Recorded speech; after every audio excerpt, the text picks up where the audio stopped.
Saged jumeneng, Mbak? Saged. Wah, nggih. Kulino ngadekne.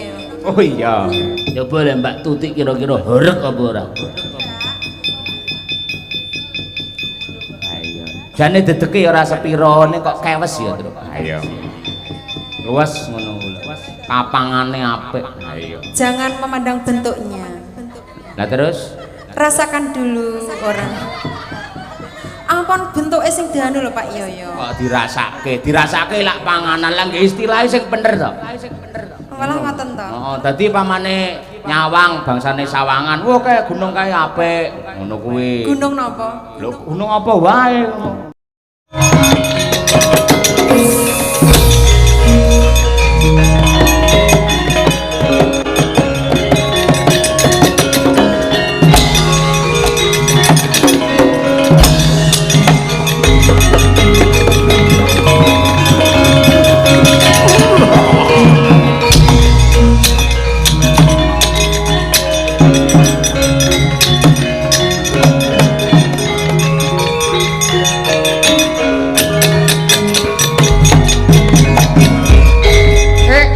Mbok yo mesem rengkupe kae apa mbok yo guyu seseme kae apa panjawo betapa ejati aja dewa aja tansah juwa adaraku uga tansih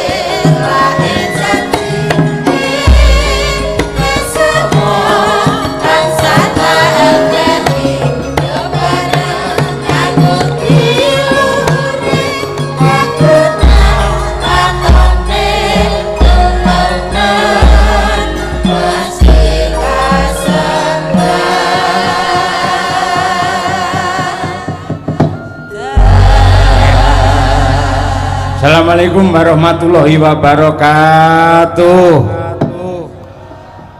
Alhamdulillah. Wassalatu wassalamu ala rasulillah. Wala haula wala quwata illa billah amma ba'du. Komplit le. Ya. Ning kaku kowe maca Arab ngene sik kaku. Ora apa-apa bojoku lek ora kaku ya nesu. Tekan dindi ora. Nderekaken sedaya para warga masyarakat apike tek kaya ngene becik tek kaya ngene jumbuh kalian pangandikanipun para pinter mboten wonten gaman ingkang ampuh kejawi namung gaman kerukunan merga sing jenenge cerah niku dadi bubrah ewadene rukun niku dadi santosa tanpa benten kalian para warga masyarakat ingkang lenggah wonten ing Kulumutan Saradan Madiun ingkang rata-rata menika nggih wonten ingkang petani, wonten ingkang dados tukang, wonten ingkang pegawi, wonten ingkang dagang. Kula dongaaken mugi-mugi dados petani panenipun taun iki lancar sukses bathine akeh. Ingkang sami padha dodolan dagang apa wae, muga-muga le dodolan diparingi laris bathine melimpah ruah. Ingkang dados pegawai negeri muga-muga belanjane ndang munggah pangkate ya ndang munggah Allahumma ewadene ana sing tukang dadi tambal ban muga-muga akeh ban bledos sik kelingan kok isih ngene iki ora dieling-eling ilang tenan ayo nggumun bareng kulino nek bintang tamu Banyolan ilang kabeh malian iya dan secara spontanitas menika wau dipun kersakaken kalian Pak Agus Proklamanto. Apik men ya asmane Proklamanto. Mbok menawa laire pas hari kemerdekaan mbok menawi. Agustus mula ya Proklamanto. Golek bintang tamu bingung ya. Sapa-sapa ora nek sing iso ya. Sak percil wis isi ya. Terus apa ki jenenge klitik kluthuk ya wis isi ya. Au sambat ning sapa-sapa telepon sapa-sapa. Ayo. Sambat Mbak Elisa ya. Ya wis tak iseni. Ayo. Jadwale kuwi lho. Ayo. Lah tujune kok ana mutiarane para bintang tamu sing ripalungguhan iki lega lila ikhlas lahir batin. Biasane bintang tamu lek dijog dadak niku janjane akeh ra geleme. Tanpa mitung anggarane pira, gandeng sing nelpon ki adine dhewe ya kuwi Bu Sukesi Rahayu. Alhamdulillah Mbak Lucy Brahman hadir untuk menghibur warga masyarakat Klumutan yang tercinta. Kuwi ya sempulur lho kuwi dadi bintang tamu wit awake dhewe isih cilik parandene panjenengane ya wis kondang seprene. Ha iya. Ing atase ya umure ya wis ora nom neh ning mergo kreatif, mergo sregep sinau, mergo akeh srawunge, ora aneh ora mokal, panjenengane tetep ditresnani karo piyai akeh. Semoga-moga tambah lemu. Ha iya. So lek besar cucuk le mbleh. Mbleh ora. Ditungake tetap sehat walafiat dan semangat. Pak Bupati tasih lenggah. Alhamdulillah Pak Hariwur piyayi jan le tresno karo budaya. Wong biasane mbiyen lek Agustus utawa pas usum bersih desa ngene ning Madiun ki enek wayang 3 titik ngono kuwi kabeh ya dirawuhi kok. Iya. Rono keri dhewe meni ning panggunge dhewe pamrih men iso mirsani nganti sak tancep kayane. Ya mergo panjenengane bar mirsani wayang ngene iki ora langsung sare, ora langsung istirahat ning bablas ya kuwi nindakake salat subuh berjamaah keliling ning laladan Madiun pendak bengi pendak esuk ora ana kendhate ndongake karo warga masyarakat Madiun muga-muga kabeh dipun paringi lancar, sehat dan barokah semuanya. Pancen ngono kok, Gong. Ngono piye? Lho, sing jenenge pejabat lan masyarakat sing apik kuwi kudu padha-padha lentresnani.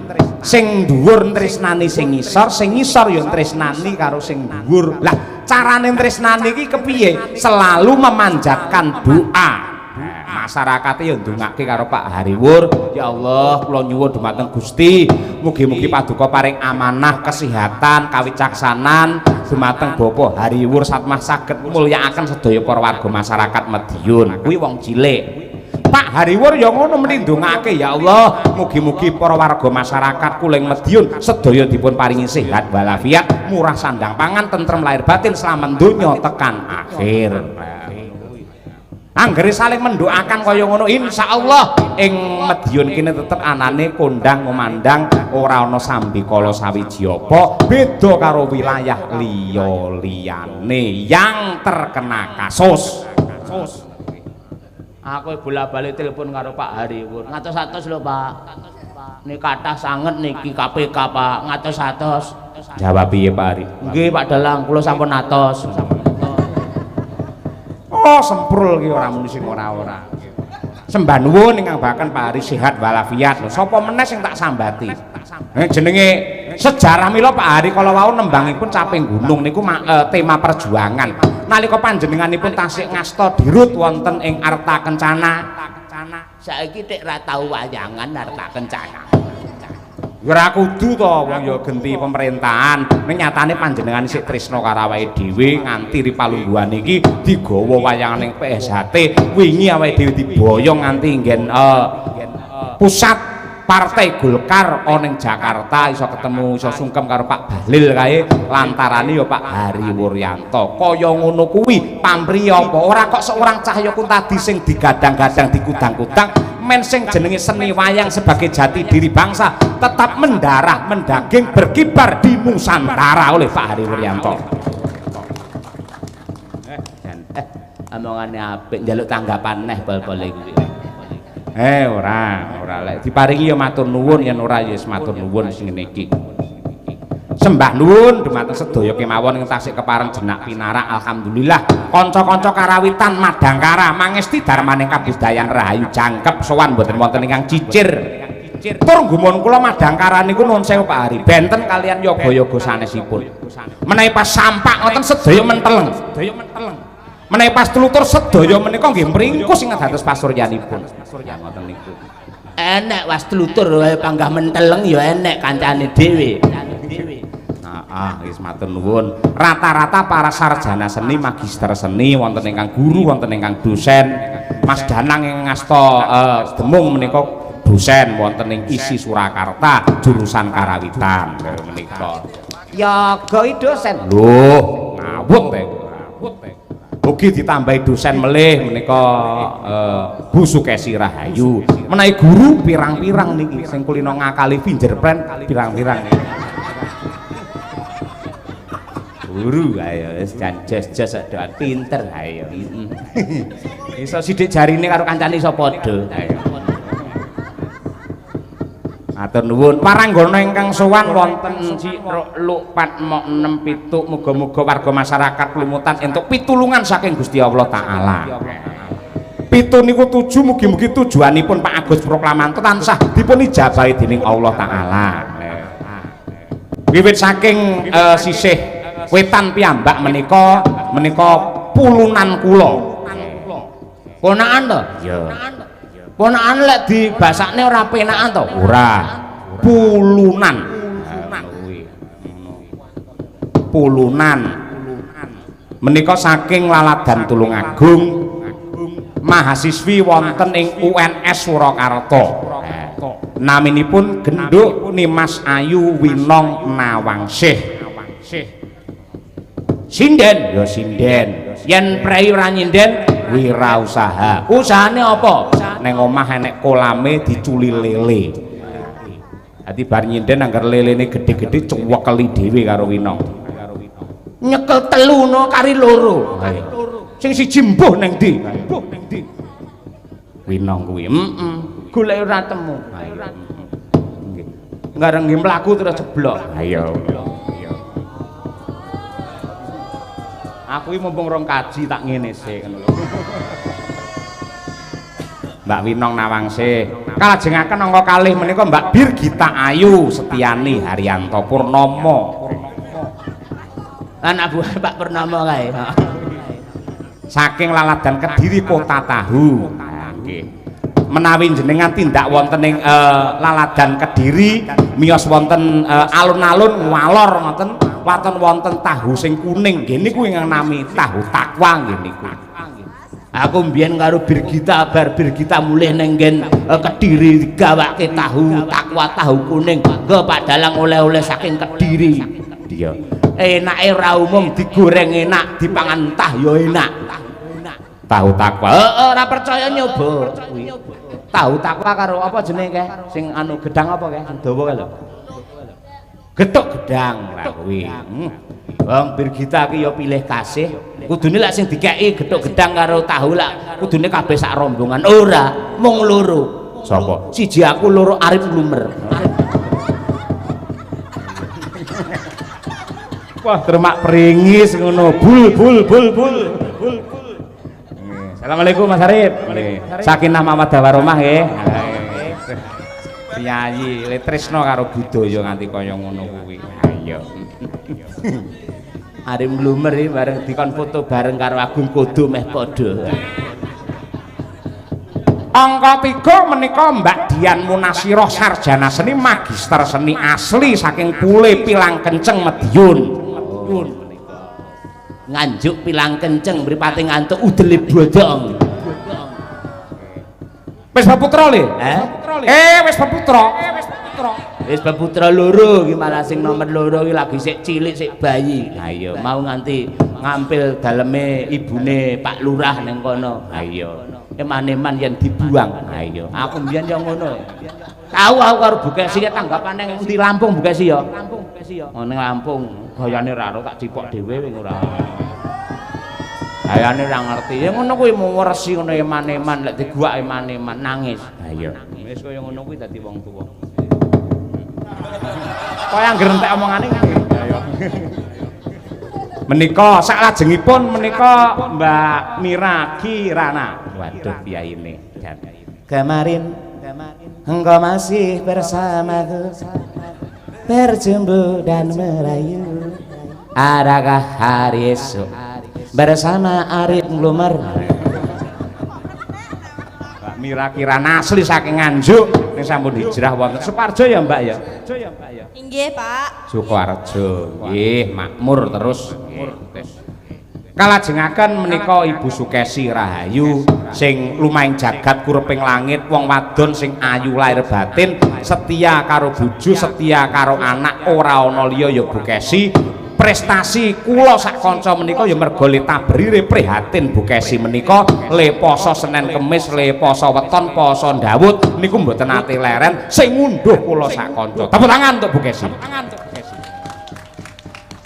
Tur lha iku tresno karo Bukesi ki ra umum. Ayo angger prei tanggapan ayo bocah loro dolan anak-anak gene omah. Dolan ning ndi Le? Takjak dolan ning mall. Wah, tuku apa? Ya mbok tukune apa penting dolan ning mall sik. Saka mesrane ya ampun tangane Bukesi tak gandeng terus rapet ra tau tak culke. Waduh, mesra romantis. Lek ora tak cekel terus dhek njupui apa-apa, Dek. Malah ora. Ayo. Kalajengaken Mbak Tri Hastuti Retnowati. Wah, piyayi jan kaya tentara bar terjun bebas. Ayo ngerti lek trotoar iki atos mesti diambung. Ya kuwi karmane kulino ngambungi wong-wong ya ngono kuwi. Tegese ngambungi anak-anake kuwi lho sing sekolah ning UNS. Iya. Menika saking Widodaren Ngawi. Mila piyayinipun nggih kados widodari. Luar biasa kaya mila menawi Mas Bagus Bagaskara menika Mbak Tutik mboten rawuh jan kaya dilolosi otot bebayuse. Jeneng ngefan piye to? Kalajengaken menika waduh jan kaya simpingan wayang niki lho Pak Es. Lek saka Winong niki cara wayang nggih Janaka terus Birgita cara wayang niku nggih Anoman. Lho, Anoman iki dawa umure lho, Ramayana Mahabharata nganti tekan Kediri lho. Nah, saya gede Mbak Dian niku cara anu ya Gatotkaca. Mbak Mira niku Gandamana. Bukesi Rahayu iku Kurupati. Anake pirang-pirang. Terus Mbak Tri Hastuti Retnowati kaya Raden Werkudara. Sawangen kuwi tangane lah hobine Mbak Tutik kuwi. Dene ingkang minangka pamungkasing Paseban menika Mbak Lusita Sari nggih Mbak asline. Lusita Sari nggih. Biasane pinggir dhewe nek buta brahala ireng. Ning mergo enten jenengan kula dol. Ganti Bathara Bayu. Bayu niku dewane angin Mbak Lusi. Dadi jenengan nek ngetokke angin kok bokong dies ngono semaput kabeh niku. Mbah nuwun, Mbah nuwun. Ngomong dhewe kaya dalang ya. Tak nyuwun pambiyantu luwih dhisik karo Mbak Munasiroh sing saka Madiun coba kaya apa. Ayo Mbak Munasiroh, karyane Mbah Sukron apa apem dawet apa-apa ngono. Ayo nggih. Sing apik sing becik. Ayo musik dilenggahi karo Pak Bupati. Kaya apa? Apa Mbak? Apem. Apemmu. Apem dawet.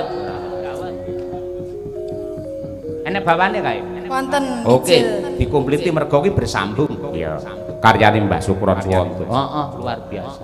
Mambengi tak aturi ngasta ngruwat. Walah jan ra umum ngeng. Ayo. Jos sinden-sinden do ndredeg kabeh. Apa nek ruwatan metu Sri Huning. Bawane Mbak, bawa ya. Yo. Manuk putih. Manukku kudu sik to. Gangsa munyang ngrengit. Uyon-uyon. Tresna kok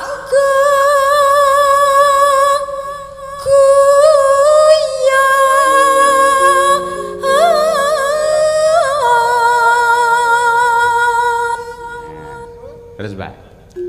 Raja Putra Jenggol lawas tane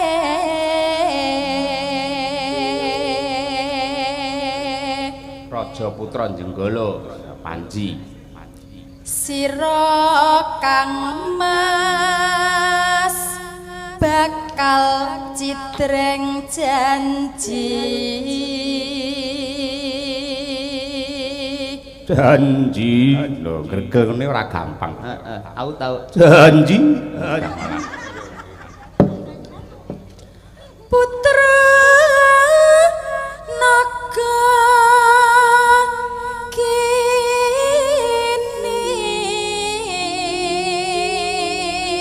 Putra naga gini Antarja. aja gawe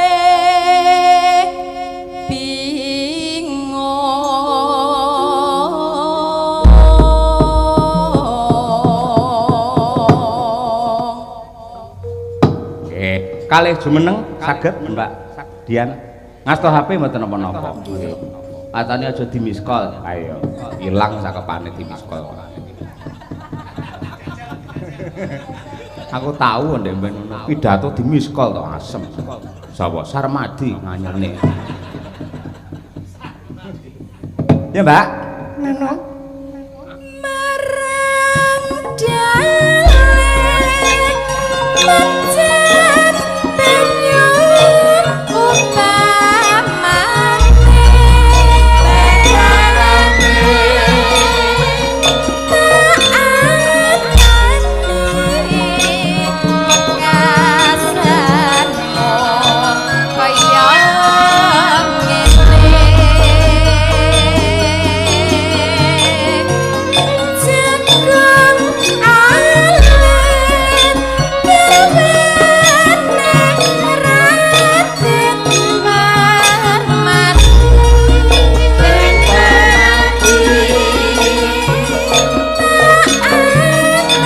marang akan sugeng tindak Bapak Bupati.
Nggih, sembah nuwun Mbak Dian Munasiroh, luar biasa elok temenanan. Piyayu kuwi pancen sugih bothekan kok. Notasi apa wae iki ning HP niki ana. Ha iya, wah luar biasa. Ya mau kanca-kanca bingung iki vokale piye iki? Langsung share. Ha iya, Sherlock. Ha iya.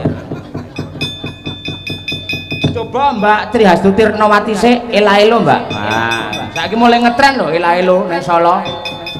Ela-elo ora sampean wah jan ora iso mat, ora iso luwes kewes merbawani. Ayo. Saged jumeneng, Mbak? Saged jumeneng, Mbak. Saged. Wah nggih. Kulino ngadekne ya. Oh iya. Ela-elo niku pernah hit di era 90-an. Pak Anom Surata, Pak Dimantep, Om Marseno Sleng angger ela-elo penonton horeg dedrek. Coba lah Mbak Tuti kira-kira horeg apa ora? Ayo. Jane dedeke ora sepiro ning kok kewes ya, Tru. Ayo. Luas ngono kuwi. Kapangane apik. Ayo. Jangan memandang bentuknya. Lah terus Rasakan dulu orang. Ampun bentuke sing dianu lho Pak Yoyo. rasakan dulu aku wis setya karo bojoku ngono. Mboten niku Mas teh suwantene, ngoten niku Kang. Suwantene kok dirasake lak panganan lah nggih istilahe sing bener to. Malah ngoten to. Heeh, dadi pamane Nyawang bangsane Sawangan. Wah kae gunung kae apik. Ngono kuwi. Gunung napa? Lho gunung apa wae.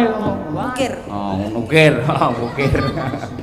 Ngono kuwi ya lek numpak sepeda motor wah iki tumpakane penak ngono kuwi. Lah swara iki kepenak lah ngono kuwi. Kula nggih kepenak Pak iya ya. Mungkin. Ayo mungkin. Monggo diaturake kanca-kanca. Ayo sik kelingan apa ora? Ayo. Coba dene nganti ana sing lali ora apa-apa mergo ya dalange sepi. Ayo. Yo, ela-elo. Dados. Ngomong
anggere suwuk nang tangane ndaplang. Ayo jan kaya den-den sawah kae.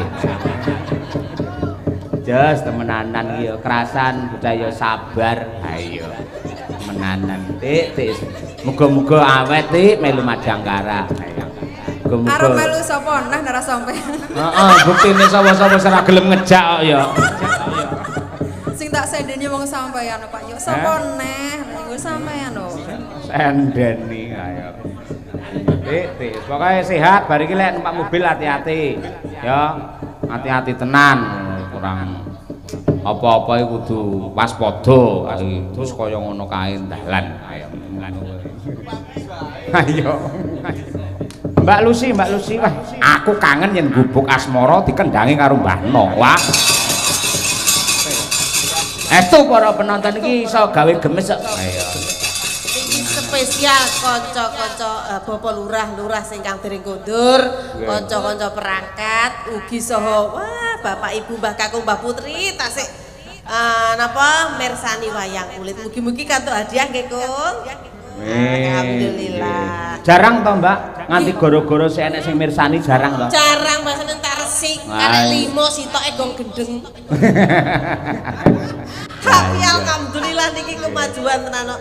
Dalange Pak dosen sing mirsani cah nom-noman nggih kathah. Oh nggih. Kyai sepuh nggih kathah. Nggih mekaten. Mbah Lurah tasik semangat. Terus semangat wong sing kagungan kersa, sing kagungan dalem arep neng dinek. Mosok yaine arep bal-balan. Ayo. Jumeneng, Mbak? Nggih, siap-siap. Nggih, coba iki gubuk asmara nadyan iki kulino metu ning lek setelane Cakno karo Nggih, request Bu Kesi niku wau Tante nggih. Lucy wis jelas kompak. Ayo. Janoe. Penak lho no. Ayo. Ayo niku. Nggih. Kali anu sing nanggap niki kan olahragawan nggih ta? Nggih. Pak Lurah olahragawan. Heeh, tukang bal-balan. Sepak bola hebat. Sampeyan ngerti lah sepak bola sing penting apane? Gol. Hah? Gol. Ya ora. Gol ora nek sikile sing ngegolne sapa? Oh iya. Berarti sing penting sikil. Sikil. Ya ora no. Lah apa? Bale. Hah? Bale. Bal. Lek sikile tok bale ora nang. Oh, ora iso ya berarti ya. Ora iso. Sing penting apa berarti? Bale. Ya ora bal. Lah napa? Sing penting kathok. Nek bale nek sikile ora kathokan apa wani bal-balan? Oh iya ya. Oh iya ya. Gak ngono. Apa sing penting? Gak katok. Apa? Sing penting anu koloran. Koloran katok. Hah? Koloran katok no lele ora nek kolore ceblok piye yo. Oh iya. Dadi sing penting apa? Koloran katok. Koloran kathok. Lho koloran tok lek nek kaine mosok wong bal-balan nggih kolor tok. Iya ya apik lho Mbah lek. Iya. Nggih, saking menika. Iki lho awas lho Mbak iki asli. Tambah ilmu. Nggih. Kalah lucu. Ayo, apa enek mbaknya lho dadi bisiki. Gelem bisi ibu anter ayo. Yo mboten apa-apa ntrano yo anu sosoke pelawaki budhek ora. Iya, dibanyune. Kathok kolor. Ada. Ora krungu. Bawani, Mbak. Bawani, Mbak. Oh, mendadak bawa to? Oh iya. Langsung napa bawa, Pak? Langsung lho. Hah? Langsung. Sesek sangkas sampean takon sangkas. Bawa napa langsung? Loh. Sesek siji ya, arep nglumer.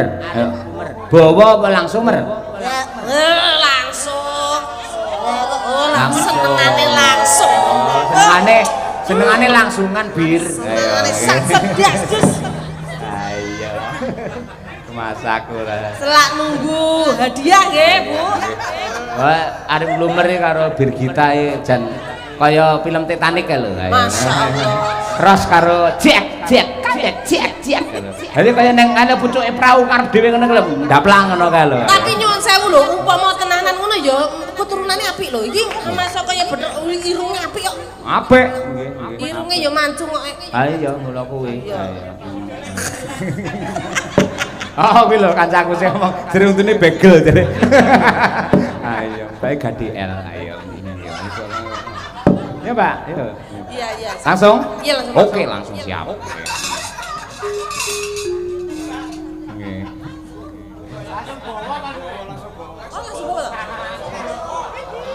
Oh, alah, langsung musik. Kalau Mas Arif lumer ipit-ipit ngono dhek iki mambu dhewe kan. Apa teh ambune? Mendem karo abape dhewe. Kowe ora ngerti sumpah demi Allah. Aku ndek karo Bu Kesi rekake lak dolan ning nggen Delawu kono to. Lah ning kono lak adem. Niku wonten selimute kandel. Nggih. Sirah kula, sak awak kula ku leboke selimut. Lah bokonge dhelak ya dhek ning selimut ya. Lah ngetut duwas. Masalah pucet aku. Langsung jenengan irup no, eman-eman no, sapa sing ngentekne? Ambune kaya duren kok. Ayo. Enggak ngapa-ngapa kok. Ayo. Rangkung teko bar. Pak nyapu berduaan bar nyapo. Antasena kae. Coba. Coba.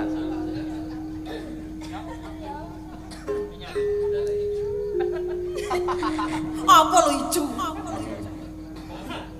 Nyingkar nyingku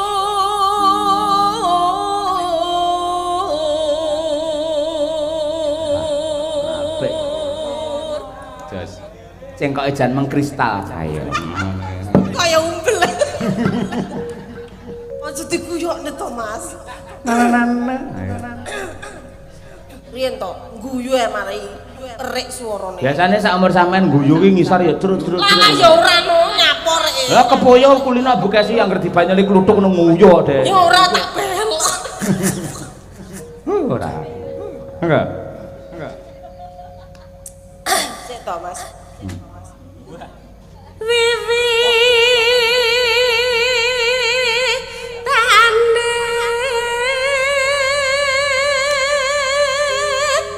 nyingkar nying dicengkokne no. Nggih no.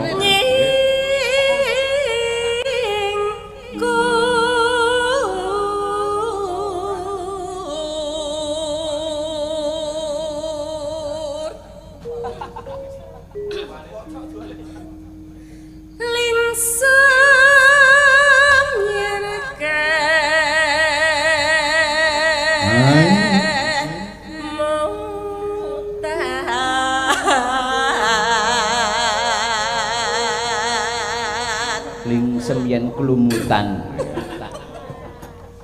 lalampahan kang kawuri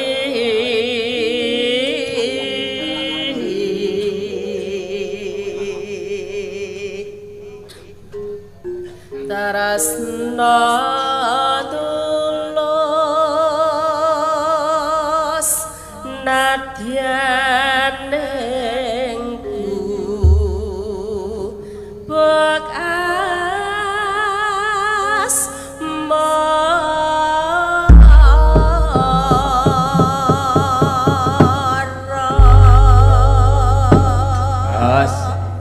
Mbak mangkate iki penyanyi dangdut. Ayo. Parantine bareng nyinden apik. Ayo, jos tenan. Disun sing suwe, Mas. Mas. Kira mama luma nem. Ayo. Monggo bubuk asmara, Mbak.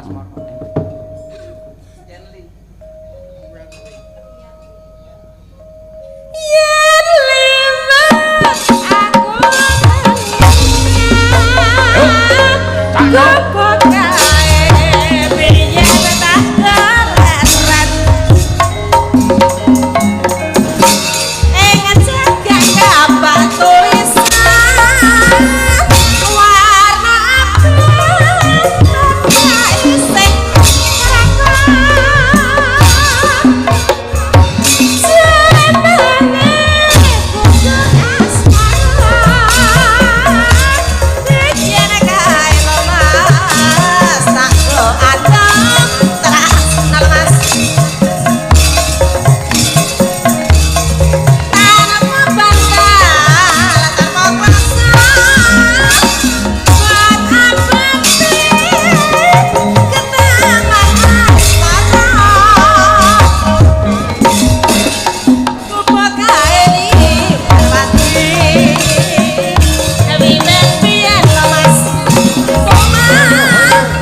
Ketek lek cilik lah gede kaya bruk.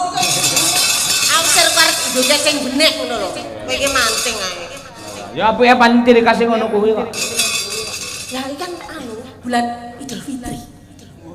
Itu kudu sopan. Akakku karimahmu. Cadatan sajroning ati. Datar lontor mas saya marah ati.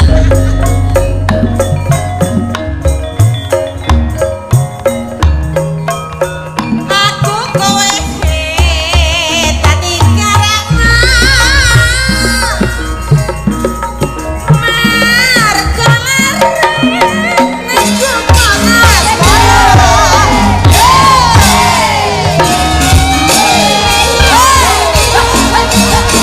Henti Brahma, Mesin Motario, ya. Halo kan? Ya.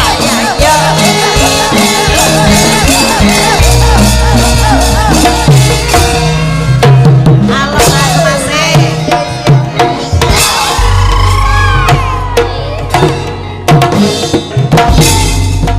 Yen memang aku kelingan gubok kae lerem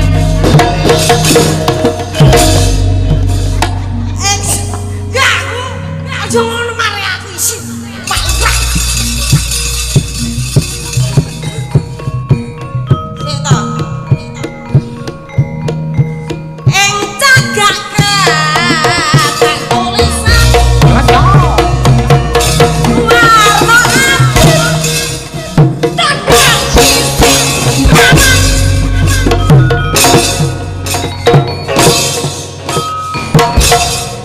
gelang untuk dek jenenge gobok asmara pikene kae lo mas adon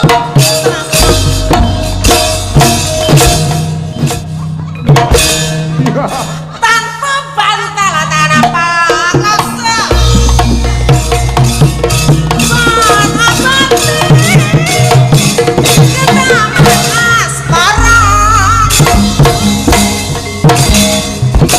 Wah, iki. Gubok kae nyimpen awati lo Mas. Pemimpin piye lo Mas? Omah saiki lo Pak Lurah. Gubok kae gak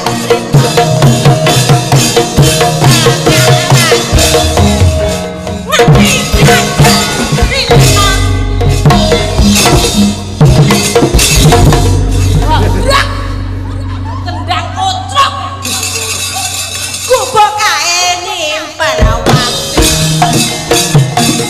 wewe piye kumaya iki lho Mas gubok kae kabeh crita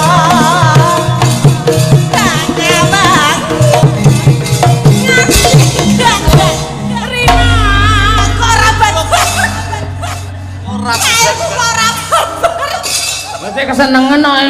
kok balik ning dhuwur ya to? Tindan kutluk. Bapaknya biasanya ngono gentenan, ya gentenan sing ning dhuwur. Tapi iki mah kok mundak ning dhuwur lho kok. Gubok kae nyimpen wati. Wiwit biyen lho Mas. Rasa iki lho Pak Lurah. Gubok kae kabeh crita.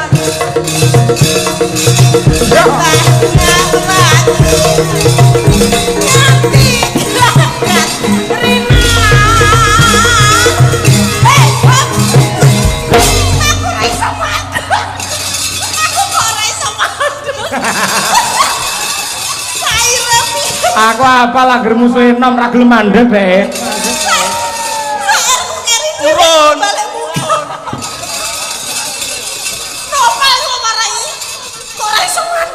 Koceluk. Ya samrekat. Wes ya. Terus urung keselak. Lho sing terakhir no. Terakhir urung kok. Oh iya Cak.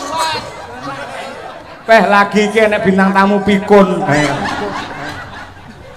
Piye to Manohara, ayo.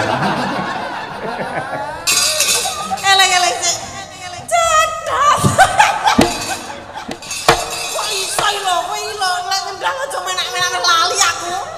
Cedak tansah jroning ati.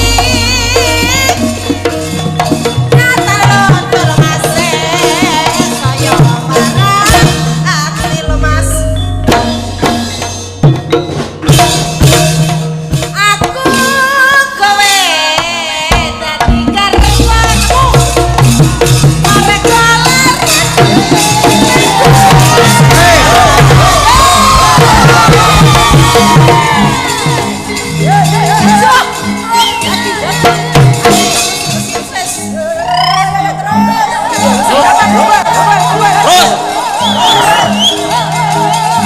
Ayo Lus.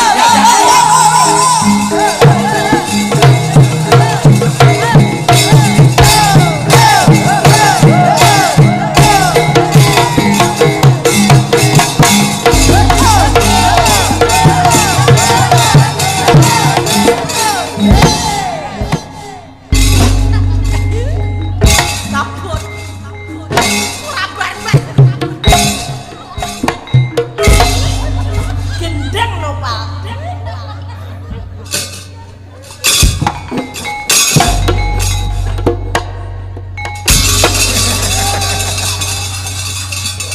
Dan sing atase sinden kaya Hooper.